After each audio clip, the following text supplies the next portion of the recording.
If we didn't hit within 2 weeks, they would have had a nuclear weapon. If we didn't do the B-2 attack a number of months ago, they would have a nuclear weapon. This is the kind of explosive, fear-mongering rhetoric that consistently pushes American foreign policy into disastrous decisions. Welcome to Partisan Pulse, where we break down the biggest political moments and expose what the headlines leave out.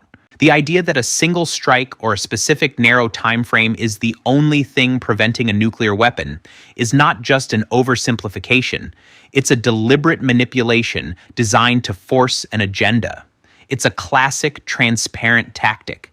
Present an existential, immediate threat, then offer the only solution that just happens to align perfectly with a pre-existing foreign policy goal. This narrative conveniently sidesteps complex geopolitical realities, ignores the nuanced assessments of the intelligence community, and completely disregards any diplomatic avenues, sanctions, or multilateral efforts. It's all about immediate, often military intervention.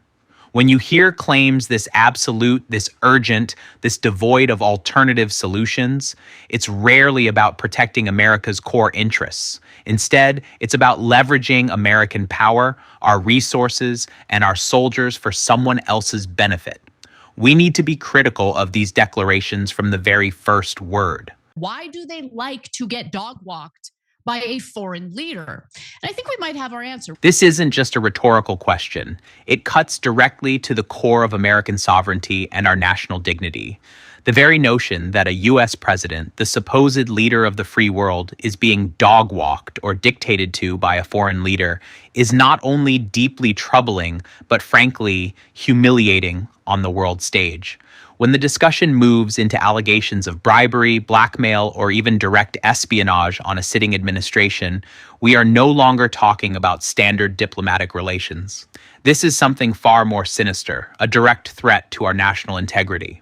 The claim, which has been reported by credible sources for years, that Israeli intelligence has been spying on the United States and the Trump administration in particular, carries immense weight. If a foreign government possesses compromising information or critical intelligence on a US president, it fundamentally alters the entire dynamic of our foreign policy. It implies that crucial decisions might not be made in America's best interest, but rather under pressure or coercion.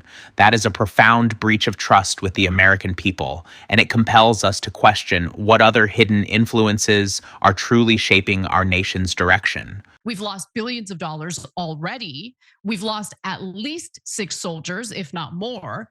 And Iran is not a threat to the United States. Their ballistic missiles couldn't even reach the US. That's measurable. Billions of dollars, American lives. These are not abstract figures or theoretical projections. These are concrete, documented costs that come directly out of taxpayer pockets and tragically tear families apart across our nation.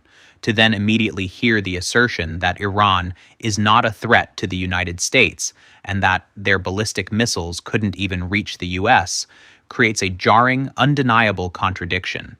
If the military threat isn't direct, if our homeland security isn't demonstrably at risk, why are we bearing such an incredibly heavy burden? This isn't merely about misrepresenting intelligence, it's about a profound misdirection of national resources and the unacceptable sacrifice of American lives for objectives that clearly do not serve our core national interest. If this kind of breakdown, this chasm between stated reasons and actual outcomes matters to you, this is exactly what we do here. We look at the documented facts, the real costs, and expose precisely where the official narrative diverges from reality. The policy misrepresentation here is stark, and the economic and human cost is undeniable. The White House told Bibi that the Trump administration wasn't talking to the Iranians behind his back. Don't worry, Bibi, I'm not talking to him. I swear I'm not talking to anybody you don't want me to talk to. I'm not cheating on you. Wait, what? This is not some petty high school relationship drama or a marital spat. This is the United States of America, supposedly the most powerful nation on earth, reportedly bending over backward to reassure a foreign leader that it isn't conducting its own sovereign diplomacy behind their back. That's on the record. The sheer, unadulterated humiliation of that alleged exchange, if these reports are accurate, is absolutely breathtaking. It paints a picture of subservience and deference that fundamentally undermines our entire foreign policy apparatus and our standing in the global community. The very notion that the U.S. needs explicit permission or approval from another nation to engage in its own diplomatic talks, especially when those talks could lead to a ceasefire and de-escalation, fundamentally erodes our institutional credibility. It makes us appear weak, easily manipulated, and not truly in control of our own strategic direction. This is not how a sovereign superpower operates. This is, tragically, how a client state behaves, and it sends a clear, dangerous signal to the world that America's vital interests are secondary to those of another country. That's supposed to be an ally? It actually sounds like we have an enemy of the state grabbing our presidents by the balls and humiliating the American people in the process of doing so. That's not how that works. An ally, by definition, works in mutual interest, based on shared values and reciprocal respect, not by grabbing our presidents by the balls and dictating our foreign policy choices. When you have high-ranking U.S. officials, including a president's own son-in-law, reportedly communicating daily with a foreign leader, and that foreign leader then appears to dictate whether we can even pursue peace talks, it represents a profound and unacceptable threat to our national sovereignty. This is not partnership, it's control. The accusation that a supposed ally is effectively an enemy of the state because they've dragged us into wars that has cost us taxpayers literally trillions of dollars is not just inflammatory. It's a deeply serious charge that demands scrutiny.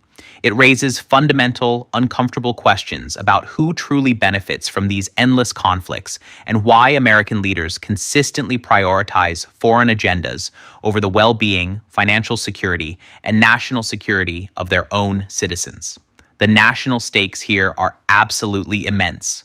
Our economy, our military strength, our global standing, and ultimately, our independence. The pattern is now starkly clear. A manufactured narrative of existential threat, consistently followed by foreign policy dictated by external interests, leading directly to immense American costs in blood and treasure.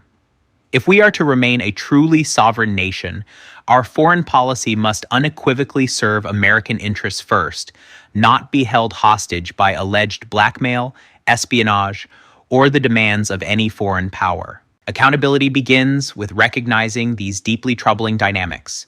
We have to demand that our leaders act independently, transparently, and always without exception in the service of the American people.